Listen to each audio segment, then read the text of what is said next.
Hello and welcome. I'm Valerie Edwards from Fostering Families Today, and thank you for joining us. We kick off our 2023 webinar series with a look at why it's important to practice self-care and how you can encourage your family to do the same. Of course, there are benefits to self-care. Everybody talks about it, whether it's getting enough sleep or practicing mindful eating, it all adds up. We'll talk about that, plus respite care. There are pros and cons. Find out why some say it's a lifesaver while others say it's too disruptive for a child already confused and traumatized. Finally, parenting, the toughest job in the world. We'll talk about how parents can help their children practice self-care and why making it a priority means better outcomes for the entire family. We invite you to join our conversation with this brief survey question.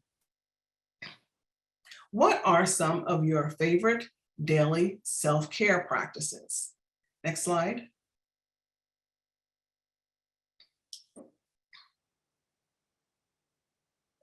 Can we get the next slide, please? Okay, here we are. Poll question of the day. Tell us some of your favorite self-care practices. And while you do that, a reminder that today's webinar will be available on our website later today, along with some tips and strategies for self-care for you and your family. And if you've got questions for any of our guests, the chat will be open shortly. Fostering Families Today is a bi-monthly publication. Next slide.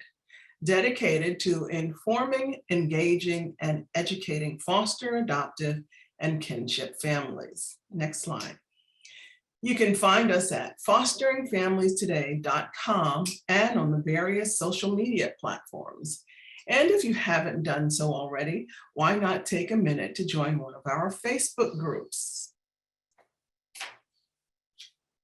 Well, it's the start of a new year and everyone is making resolutions. One promise we hope you make to yourself is one to yourself, that is to take care of yourself. For resource parents, this is especially critical because the children you're caring for have likely experienced multiple traumas. Let's drop the slides. Oh, we have an answer. Oh, a weekend at the spa sounds good. Okay, there's the results. Thanks for joining in. We'll have a couple more of those poll questions for you as we go through our conversation today. So thanks for being with us today. For resource parents, taking care of yourself is especially critical because the children you're caring for have likely experienced multiple traumas. So what does self-care look like? And where do resource parents begin to practice self-care? And perhaps most importantly, what happens if self-care is neglected?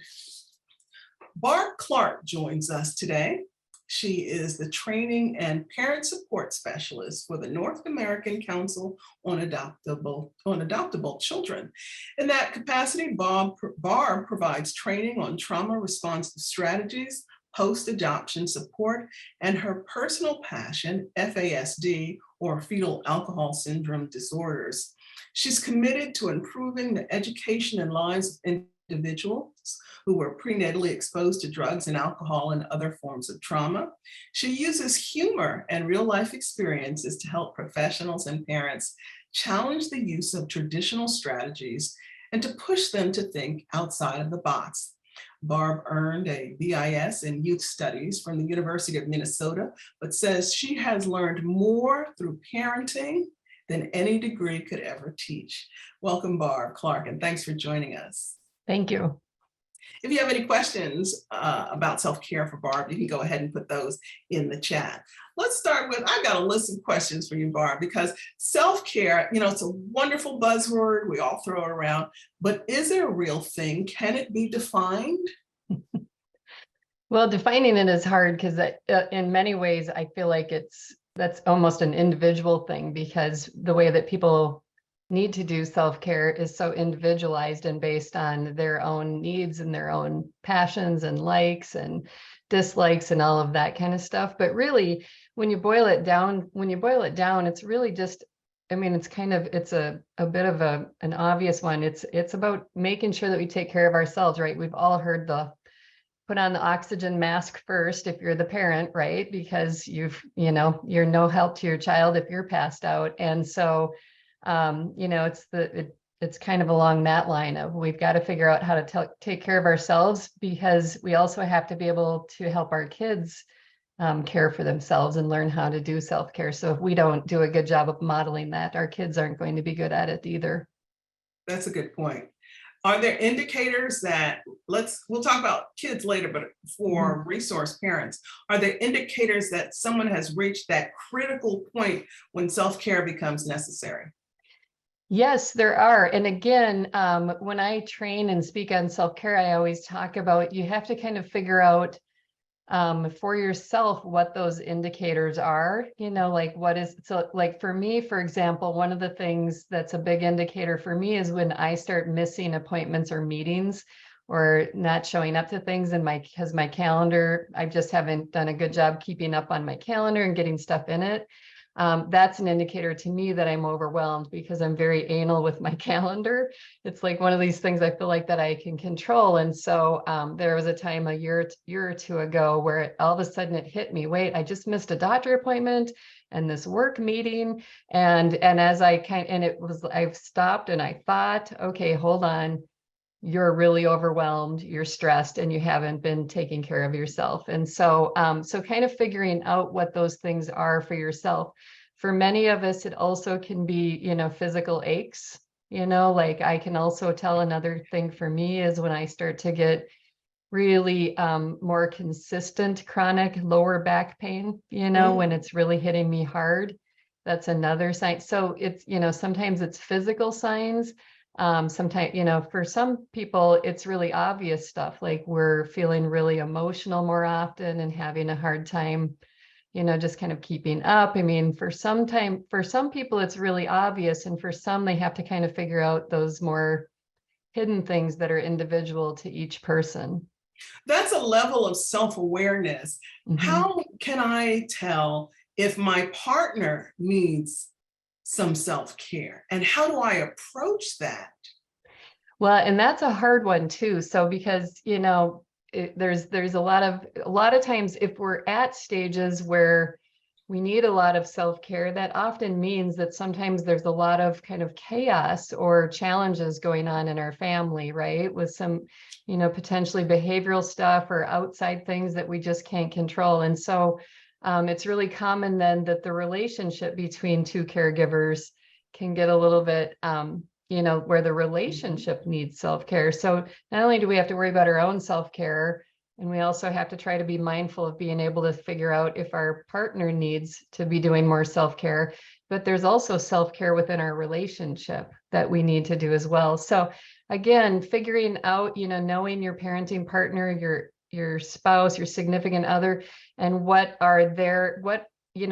of times it's when we're seeing things that are not normal. Maybe there are things that they are saying or doing that are not consistent, normal things for them.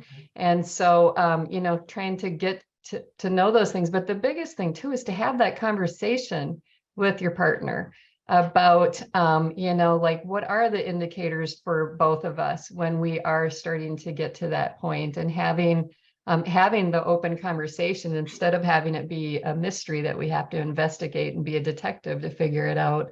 Let's try to have those conversations. But again, it's also so important that we also are doing care for the relationship as well. Relationship. How do I, as a resource parent, ask for help? That's got to be one of the hardest things we all experience, is asking for the help.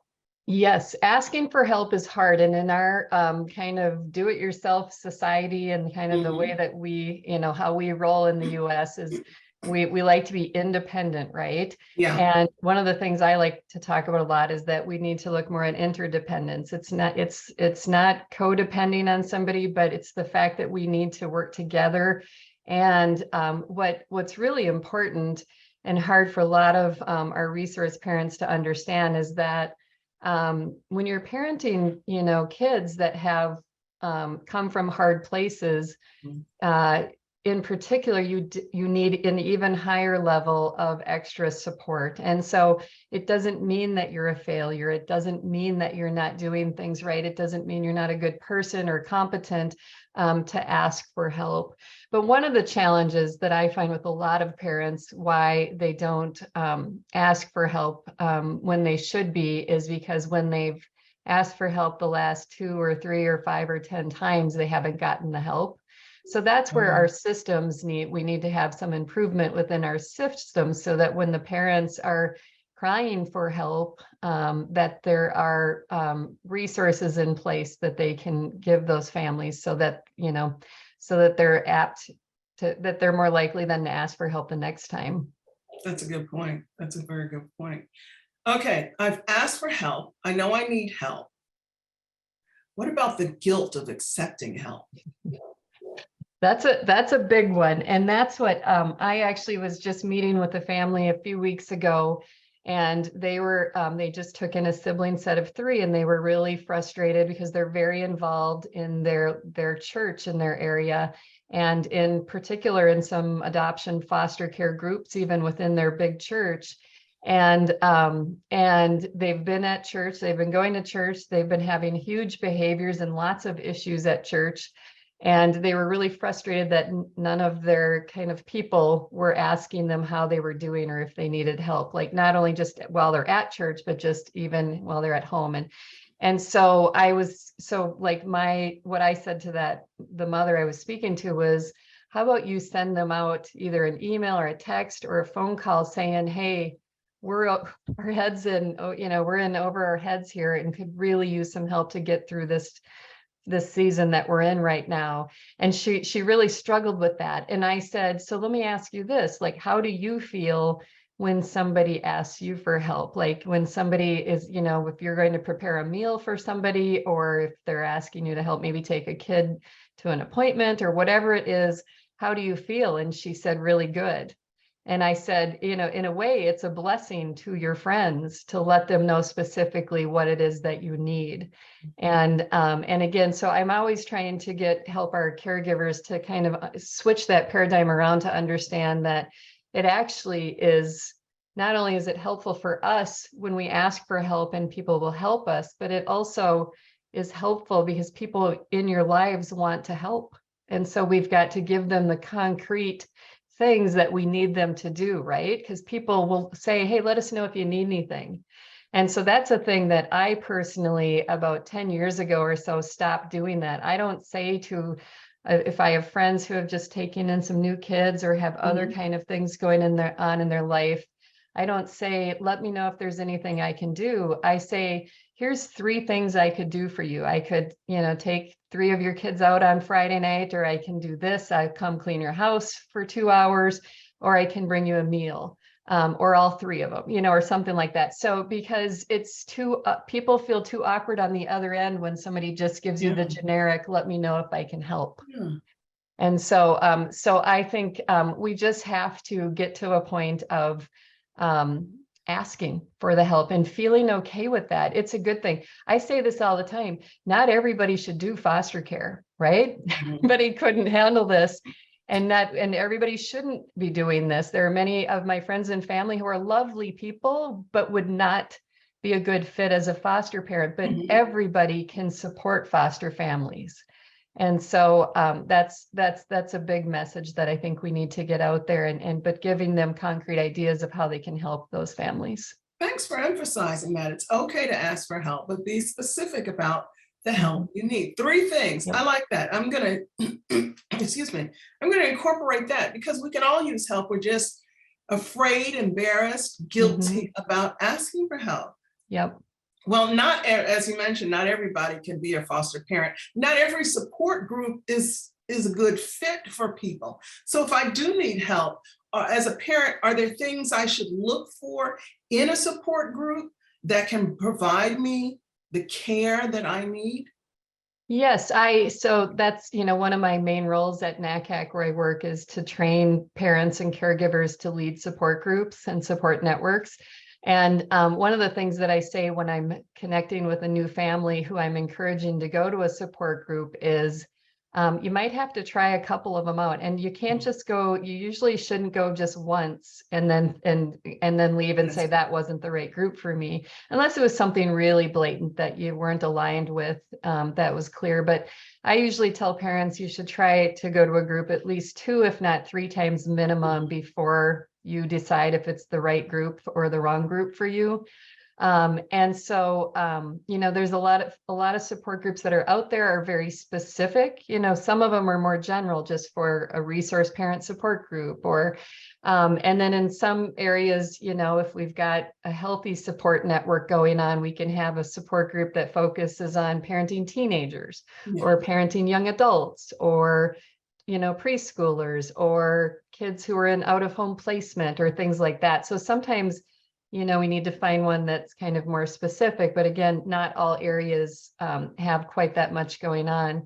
But it's the other thing too is whoever the facilitator of the group is, it really does help if you feel some kind of a connection to that person, like the person that's facilitating it, or the people. Sometimes there's, a couple of people, that it works. I'm very passionate, and NACAC is as well, that the support groups are most effective if they're led by people with lived experience. And so other caregivers who are leading the groups, and it can be them partnering with a professional, that works as well. But, there's some great professional led support groups out there too, but it's just really helpful to have a parent also in a leadership role in those groups.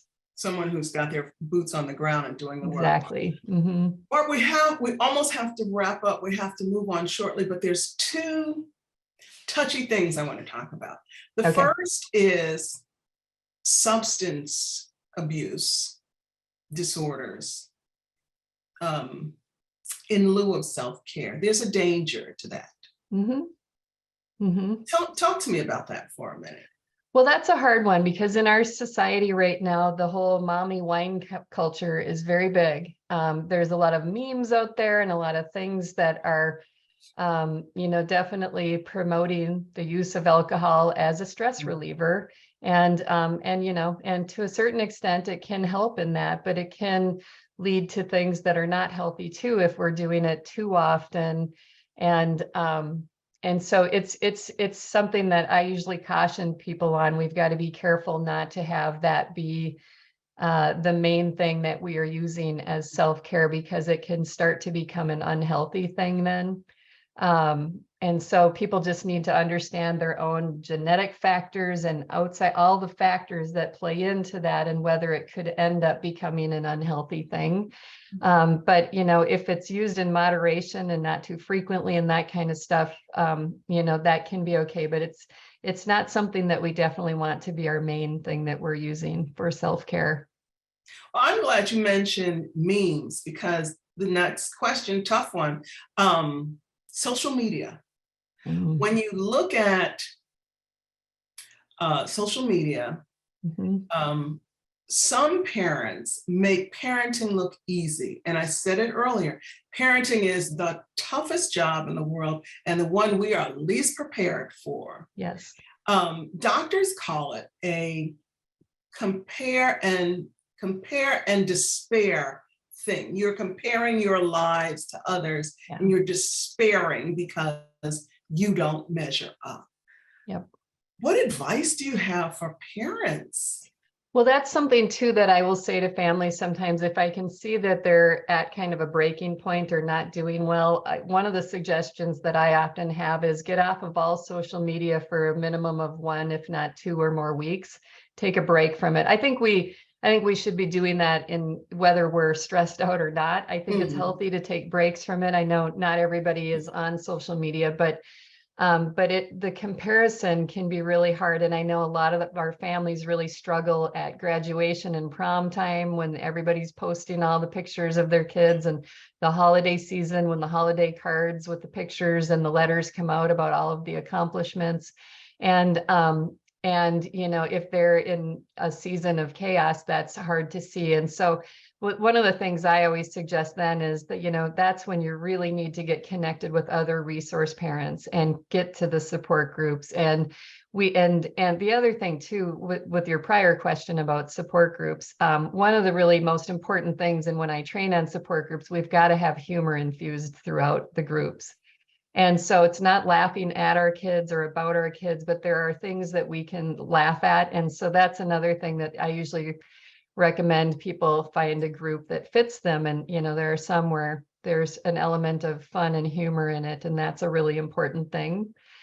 Social media is hard because the Yes.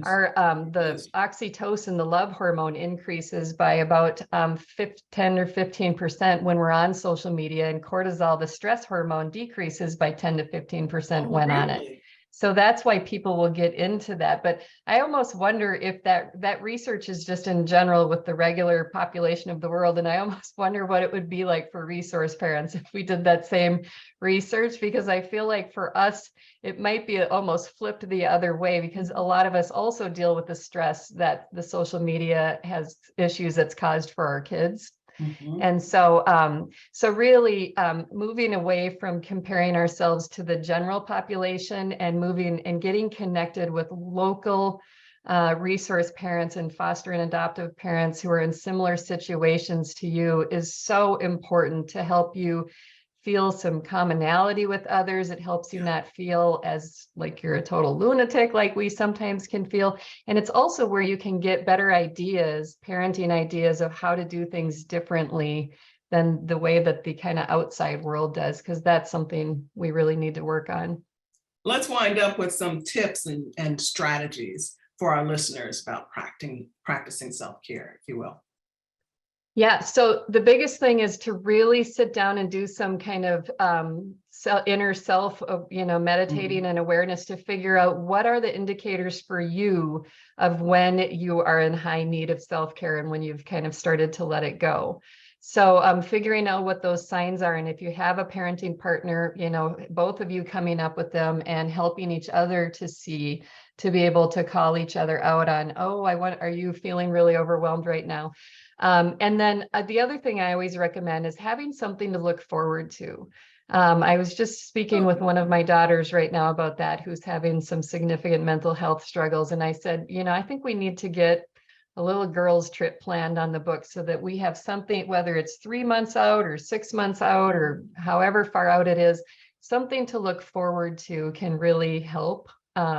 With that kind of stuff. So, but the other thing is it's okay to start small, right? Self-care doesn't have to be a trip to the Bahamas, although I think it should be, and all of our Darn, yeah. agencies should cover that for us, right?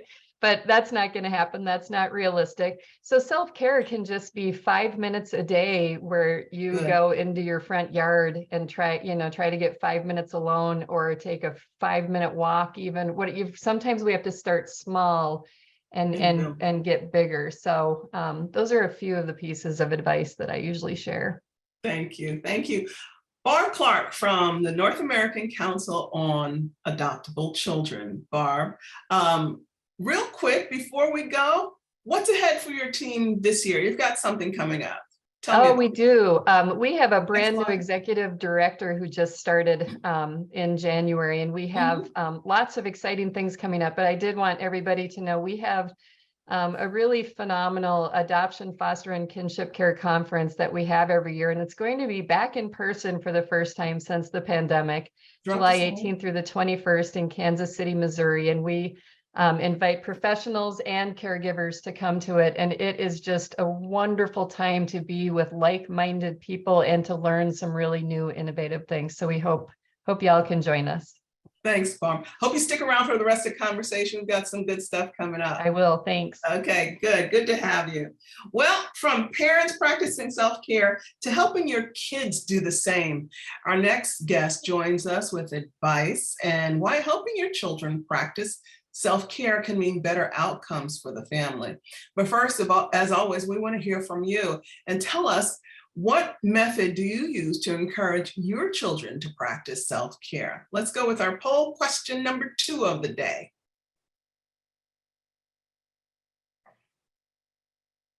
Okay, what method? So make your choice and we'll have those numbers for you as soon as they become available. Moving on, Dr. Ariane Tang is a first generation Chinese American born and raised in Pasadena, California. She received her MA in clinical and counseling psychology from the Teachers College at Columbia University and her PsyD in clinical psychology from the California School of Professional Psychology in the San Francisco Bay Area. Dr. Tang's passion is working with marginalized communities with expertise in ethnic minority identities, experiences, intergenerational trauma, and systemic racism. Her research has focused on children and teens, most recently with an emphasis on the effects of social media, acculturation, and gender. Dr. Tang has worked in various school settings and community health sites throughout her career and is currently working as an associate in a private practice clinic under the supervision. There we go, we've got those numbers for you. We let our child, that seems to be the overwhelming, we let our child choose what type of self-care suits them best. So thank you, thanks for your input. And okay, good. You pull those down. Thanks for putting those up. I appreciate your input, guys. This conversation moves because of listeners like you. Dr. Tang, currently in private practice, private clinic under the supervision of Dr. Supatra Tovar. And Dr. Tang, thanks for being with us today. Hi, everyone. Thank you for having me. It's a pleasure Good to to be have here. you with us. Well, you heard our conversation, Barb and I talked about self-care for adults. So we're talking about self-care for teens. How can children, especially those who have likely suffered multiple traumas, benefit from self-care? Well, I think in order to start understanding the benefits, it's important to start understanding how trauma actually impacts the child's development first. So thinking about when a person experiences highly stressful or traumatic events, the brain and body is sort of flooded with the stress hormone cortisol, which signals to your body that you're in danger, and it mobilizes your body to go into defense mode. So this is really helpful if you're actually in danger because it can help you to survive.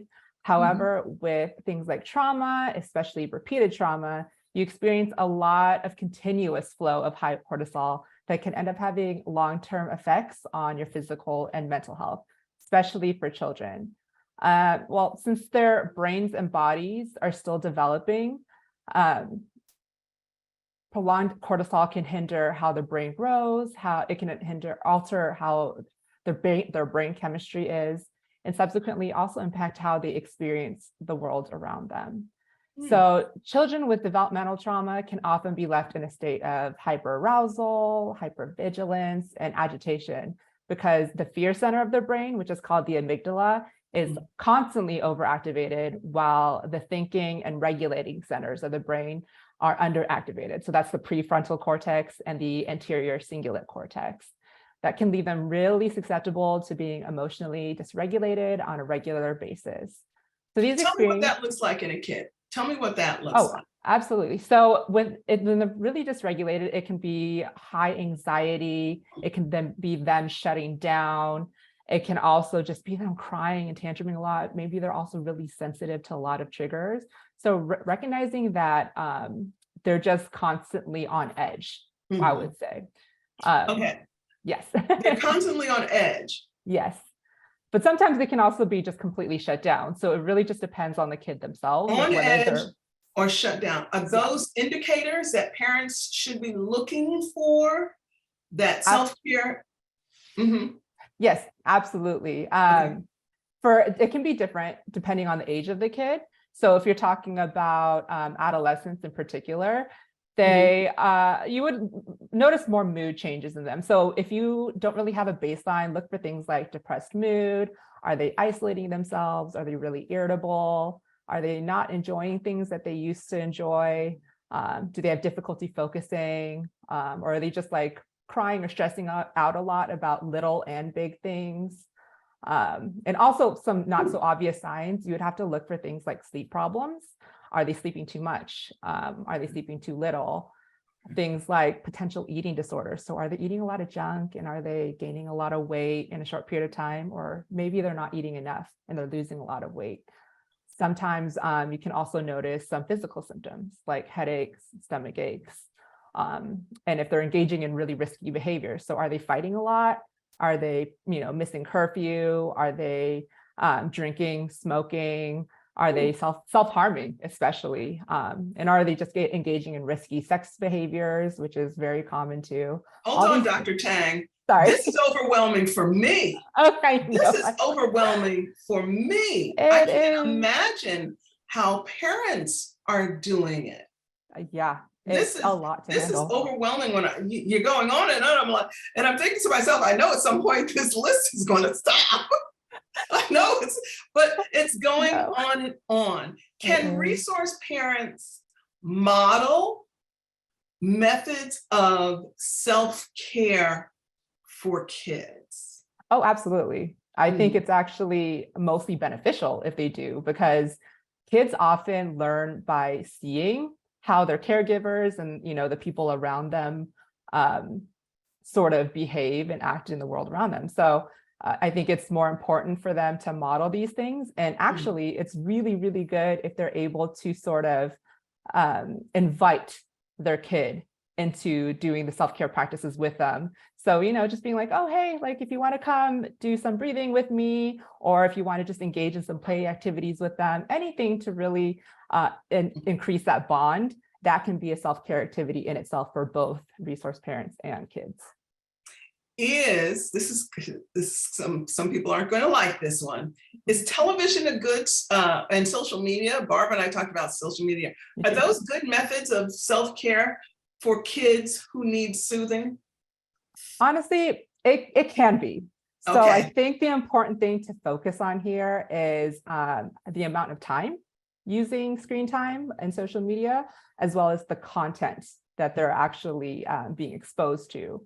So it can have a lot of mental health benefits and be good self-care if you're using it to engage in meditation or mindfulness activities, or if you're using it to feel connected to an online community. So I've worked with a lot of teens and kids who may not have a lot of friends, or they feel like they're just feeling left out a lot, or they can't connect with people, but they have these Discord friends. They have these friends on Instagram that they can talk to and really express themselves to. So I think just having that connection can be really good for them.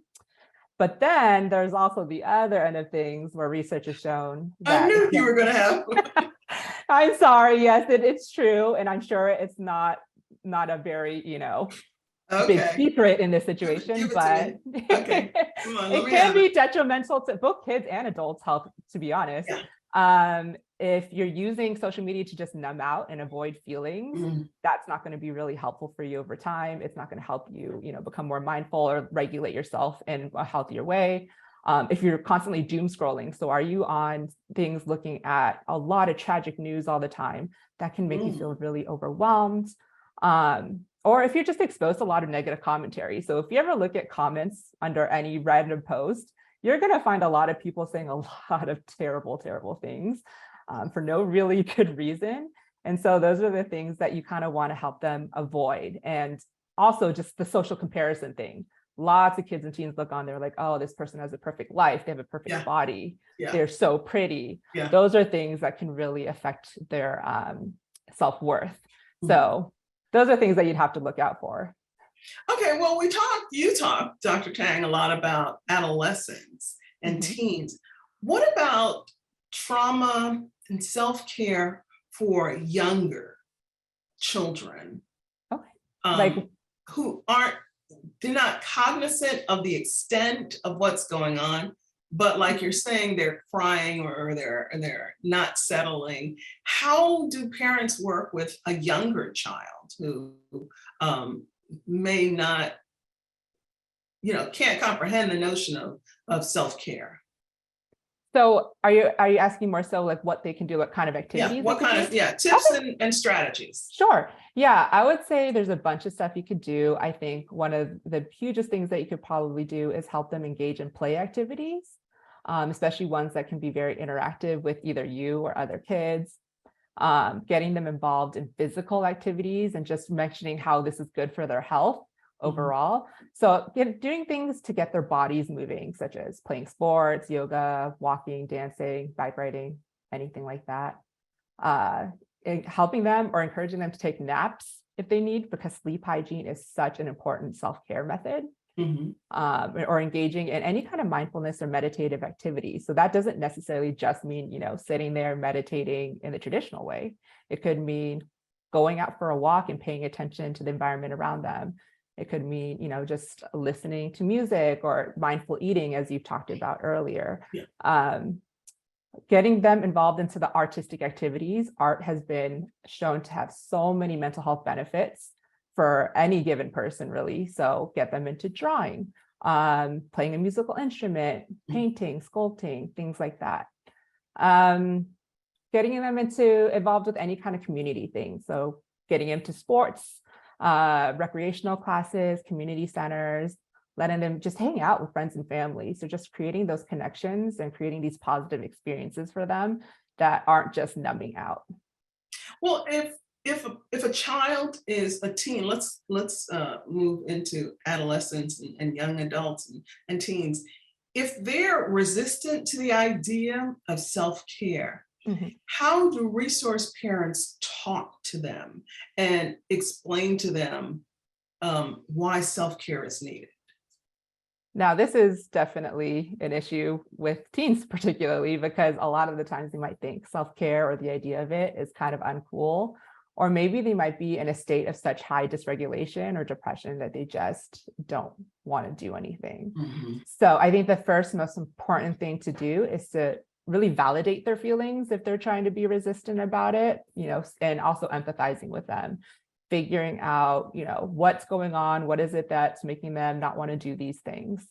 Then I think just starting to make a list of different activities that they could choose from. Mhm. So the power of choice in this situation is really, really important.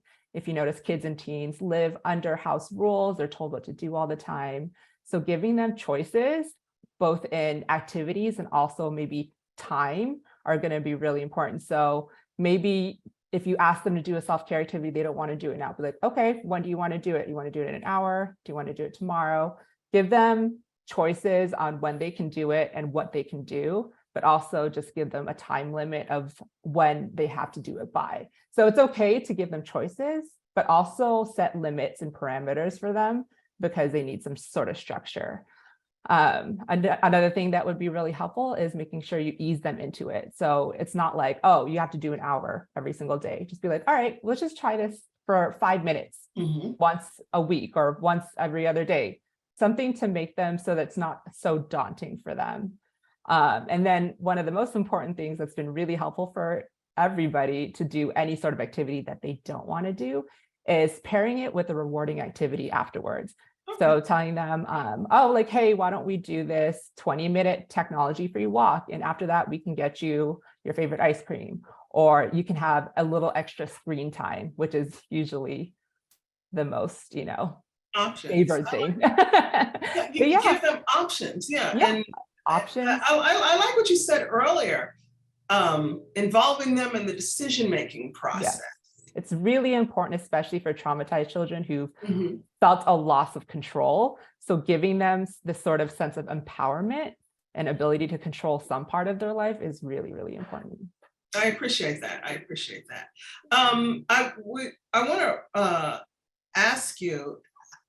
When I was writing these questions, um, is self-care for adolescents the same as loving oneself?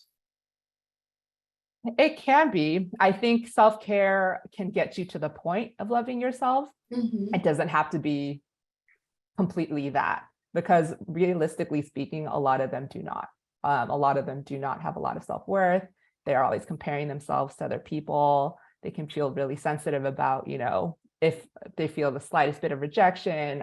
Their value is placed a lot on how productive they are and how popular they are. Mhm. So I think engaging in self-care can get them to the point of self-love, but it's definitely not the same thing. It's not. Okay, thank you. Now, tell me, we're going to wind up. What is the outcome for the children and the family when children practice self-care? They practice mindful self-care. a lot of benefits, actually, not only on a biological level, where self-care activities can help release a lot of feel-good chemicals like endorphins, serotonin, dopamine, oxytocin. Those things can help rewire the brain and create a healthier development overall, but also in the sense of just engaging in these activities can boost your confidence. Just the idea of giving yourself these corrective experiences that the people around you and the world around you can be an enjoyable thing. So it can help them build confidence. It can help them create healthier bonds with other people. And it can just overall, give them long-term benefits in terms of their overall well-being. Dr. Arian Tang, thank you for being with us. Thanks for sharing your talent and your expertise this afternoon. Thank you for having me. We're going to have everyone's contact information, so you can reach out to Dr. Tang, you can reach out to Barb Clark. We're going to have that coming up. And we're also going to put it on our website. So if anyone has any questions, maybe they can reach out to you. Stay with us, Dr. Tang. We'll be right back. Okay? Thanks. You can find tips and ideas on helping your child practice self-care at the following websites, which we've linked at our website, fosteringfamiliestoday.com.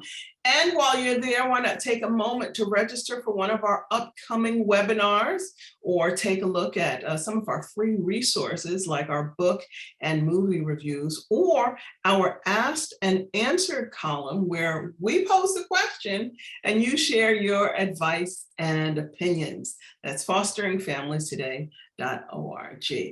Let's do our third poll for the day before we move on. Let's see, what's the third question? We're going to be talking about respite care. So let's hear from you before we get started. Have you used respite care, and do you plan to use respite care in 2023? Let's get that up. And we've talked a lot today about self-care for yourself and for your kids. I want to switch gears for a moment and talk about another kind of care, that's respite care. Everyone agrees that all parents sometimes need to take a break from the pressures of family obligations. And for families who care for children who've experienced trauma, that's where respite care comes in. It's designed to give resource families a break, some breathing room in an already highly charged arrangement. And although not all agencies offer respite care services, it can be an invaluable resource. But what about the children who are once again forced to move on short notice, especially if an emergency comes up within the resource family? Our next guest warns us of the trauma of respite care and joins us with advice for care providers and caseworkers on making the transition to and from respite care less painful for children. Morgan Bailey Bogus McCoy is a transracial adoptee, writer, and mental health clinician. She specializes in working with teens in foster care and adoptees of all ages. Throughout her career, she has been an active advocate for those impacted by foster care and adoption. She has a bachelor's degree in psychology from Georgetown College, a master's in social work from the University of Kentucky, and is an alumna of the University of Oxford. When she's not writing, she enjoys trying new cuisines, reading, and traveling. Let's take a quick look at those poll responses. Yes, I've used respite care. That seems to be the overwhelming. I've used respite care, and okay, I've never used respite care. So we got some folks who plan to use it in 2023. Morgan Bailey, pardon me, before we get to the questions I have for you, can you pull that poll back up for me real quickly?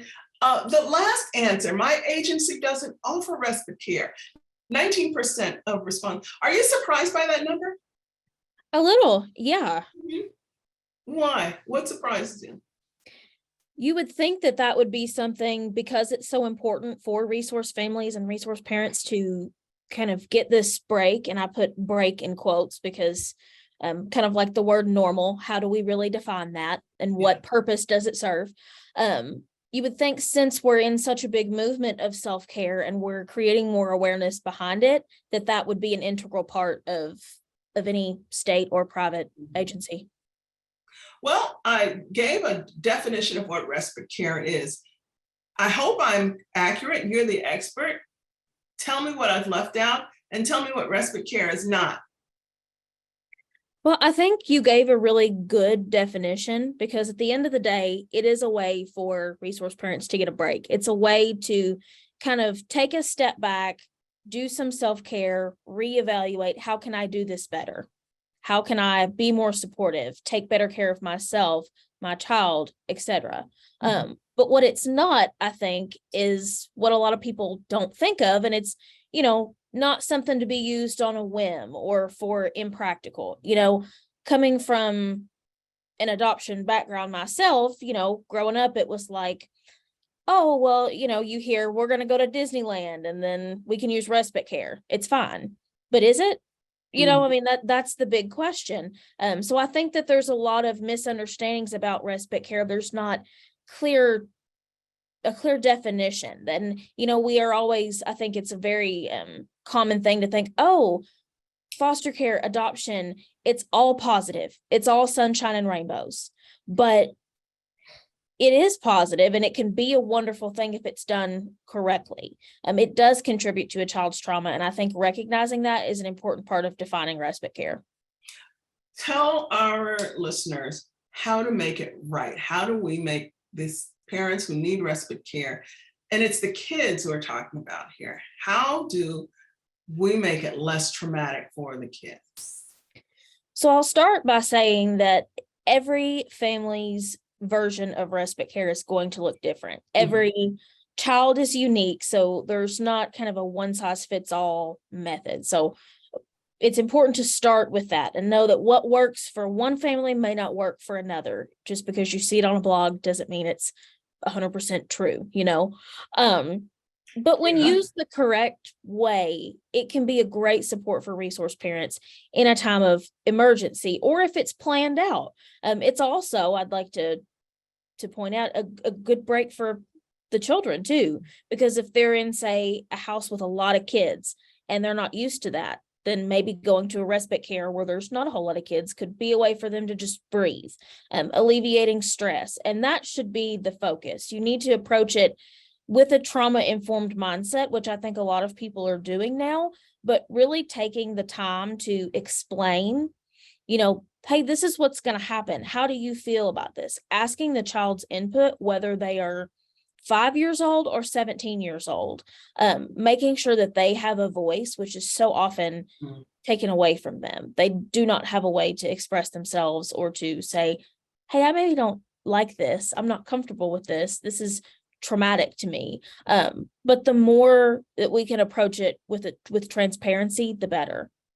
How can agencies and caseworkers help during this period?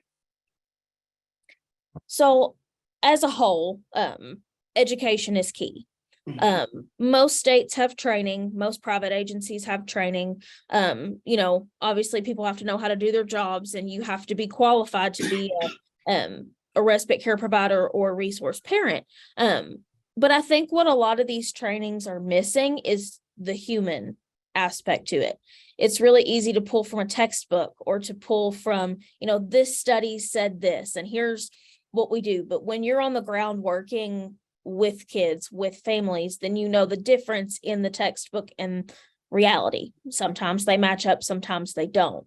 And so taking into account that human experience of what is it really like, talk to the kids, use that to inform the way that you train. What are the people in your community actually going through?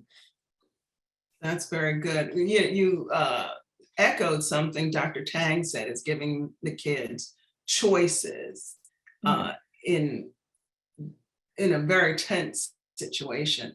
I read somewhere that when non-resource parents, families take a vacation away from the kids, everybody's great, great, you're getting a break, mom and dad, going away.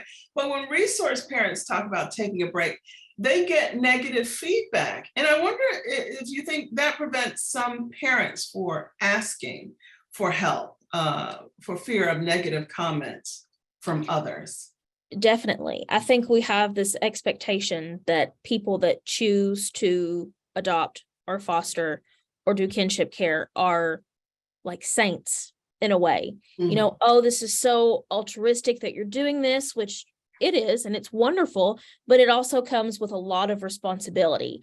And because of those expectations, we think, oh, well, they have it. They know what they're doing. If they've signed up for this, they shouldn't have any questions. They shouldn't need any help. When in reality, that couldn't be farther from the truth.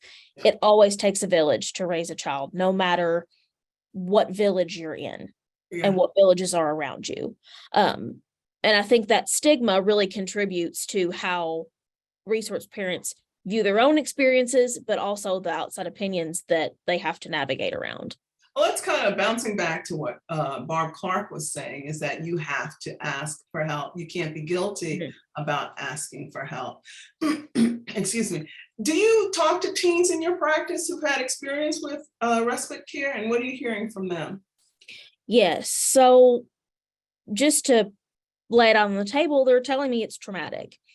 They're telling me that coming in, I spoke once with a teen who had been in a home for maybe a few months, a couple months, maybe not very long. And then one day is told, well, you're going to go for a week because we had a vacation planned. And the teen immediately, just starts breaking down in tears. And it's heartbreaking because as a clinician, I have to remain objective, but you're wondering, was this sprung, and so the more you dive into it, the more you figure out that it is an echo of the trauma that they have already experienced. And that echo gets louder and louder and louder when it's not addressed. But if somebody would have just sat down with this person and said, hey, this is what's going to happen. How do you feel? Not to mention that this person came from unimaginable circumstances that were not considered. And it's really simple if you think about it, just to listen, to actively listen. And that came straight from the teen, was active listening, that term. Thank you. Thanks for sharing that. How do parents, how do agencies, how do caseworkers practice this active listening so that those echoes, the reverbs from those echoes, are minimized for children who've experienced trauma? Well, it really depends on age, because first and foremost, when there's legal stuff involved, sometimes you have limited choices. You're limited in what you can say and what you can do, what they can do, where they can go. So being age appropriate is the first consideration, because you don't want to, dump everything. You don't want to trauma dump on a 5-year-old. That serves no purpose. Or expose them to things that they don't need to be exposed to at a certain age. So taking that factor into consideration, but also I know I've said this repeatedly, but just having those open conversations, creating an emotionally safe environment. When we think of safety, we think food, shelter, I'm not being physically harmed, but a lot of children that come from trauma don't feel emotionally safe. They don't have that kind of space to be able to say, I feel this way. What you said hurt me. I am confused. Wow. And so taking that, listening, and when we say active listening, I mean, no phones, no TVs in the background, just you and them. You summarize, say, okay, I'm hearing you say that. Is this what I mean? If not, correct me. Be open to criticism. As a parent, that's hard to do. And being able to admit when you've made a mistake, and just being as honest as possible given the situation. Is there any time limit? 2 weeks before we need to go on vacation, a month before we need to go on vacation? When do we have that conversation with children? Ideally, as soon as possible. But if if a child is more prone to anxiety, telling them 6 months before, hey, in June, you're going to have to go stay with X, Y, and Z, that may not be the best idea. Feel out the child's personality, learn how they react to situations, but it should be a conversation when they enter the home of sitting down and saying, okay, this is a possibility. If we ever need to use it, here's what it might look like. How do you feel about that? Okay. Is it excuse me. Excuse me, please. Are there alternatives to respite care, respite care or anything anyone else should consider if respite care isn't available? If you have, like, say, a church community or family friends or anybody that's willing to kind of go through the process that's in your network already to become a respite care provider, that I think is a great option, because Mhm. then the whole thing is, does the child trust this person? Is it safe for them? Do they feel safe? Because that perception is key too. So if you have anybody in your community or even family that is willing to kind of take the step and say, okay, let's get certified, let's do this, that's always a good option wherever they feel comfortable. If that's in a summer camp, if that's in, an extracurriculum or extracurricular activity, school-based program, whatever that is, tailor it to their needs. To their needs. Can I use, as a parent, can parents use, is it feasible to use the same respite care giver time and time again? Is that a better situation? As much as possible, yeah. Because I mean, springing things, new strangers, that's the whole kind of re-traumatization aspect. I want to invite Barb Clark back and Dr. Tang, Ariane Tang, to join us as we wrap up this hour, and invite the three of you, if there's something going on in the chat room that you would that you've seen that you'd like to share with our listeners, please feel free to do so as we wrap up. I didn't thank you, Morgan Bailey, for being with us today. I don't want to let the day go without saying thank you Thanks for for your having time me. and expertise. We're almost out of time today, but if there's anything going on in the chat room that you want to talk about that's piqued your curiosity or something that's really impactful, please feel free to share it. I want to call you Dr. Morgan Bailey. Tips and tricks, strategies for our resource parents before we say goodbye for today. Piggybacking off of what everyone else has said, take care of yourself, listen to your needs, go with your gut feeling. If something doesn't feel right, explore it. Listen as much as possible and be open to feedback. Keep an open mind. That's a key to being a parent, no matter what child you're raising. Exactly. I see Barb Clark, you're nodding your head vigorously. What's going on there? What you thinking? Oh yeah, I totally agree with what Morgan was saying, and the thing in the chat I just wanted to say is people can always email me if they're looking for local support. Yeah. I can't guarantee I'm going to be able to find some, but we do have some kind of networks and stuff like that. But I'm always happy to reach out to local agencies or organizations, counties, states. If you give me workers' names and emails and stuff, I will reach out and say, hey, we can train a group of people in your community that can lead support groups and support networks. And so that's something that we're really passionate about doing. So always happy to get better resources in your areas and try to work with your local communities. I just saw a question come up in the chat and my mouse picked this time to stop working. If somebody can go in the chat, there was a question about age. When's an appropriate age? If someone sees that, if you can bring it in, raise that. And I want to pull up slide 8 so we can show everyone's contact information. We're going to have it on our website, but I want you guys, those of you who are joining us today, get a look at that. Very insightful from all of our guests this afternoon. I can't thank you for sharing this past hour with me and with our listeners and our readers of Fostering Families Today. Everything important, timely, critical. Thank you for sharing your information for that. We're going to put that on our website. Let's go back to our guests. Was someone able to find that question? I did. Yeah, my mouse is still not working for some odd and unknown reason. So someone Okay. Bernadette asked what age is appropriate to tell a child their mother has died. I would say any age. Death is not something to be hidden. I think it's important for them to have that experience of grieving pretty much right away, especially if it's a mother figure. That's a really important attachment figure. They're going to know something's up. Kids are a lot more intuitive than you actually realize. So telling them right away so they can start the grieving process and help them along in the grieving process, doing things to help remember and honor their mom. So yeah, any age is appropriate. Okay, thank you for that. Any other questions you guys see that you want to pull up? No? Okay, well, then let's thank everyone for being here today. Thank you, Dr. Ariane Tang, Barb Clark, Morgan Bailey, Bogus McCoy. I got it all right? Bogus McCoy. Okay, okay. Thank you for being here today. I really appreciate it. And I gotta thank the team behind our webinar series who all make these webinars work. It truly is a team effort. And I want to invite you to join us again in March and throughout the year for more interesting conversations. Register now at fosteringfamiliestoday.com. You can drop the slide. And if you have an idea for a webinar, we want to hear from you.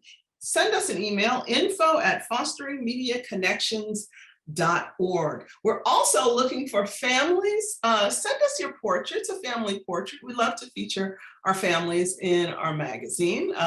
Send it to us, info@fosteringmediaconnections.org. And you can stay up to date with news and information from our sister magazines, Youth Voices Rising and The Imprint. I'm Valerie Edwards. Thank you for joining us today. I appreciate it. I appreciate our experts for being here and sharing their insight and information. Until March, have a good day, everyone.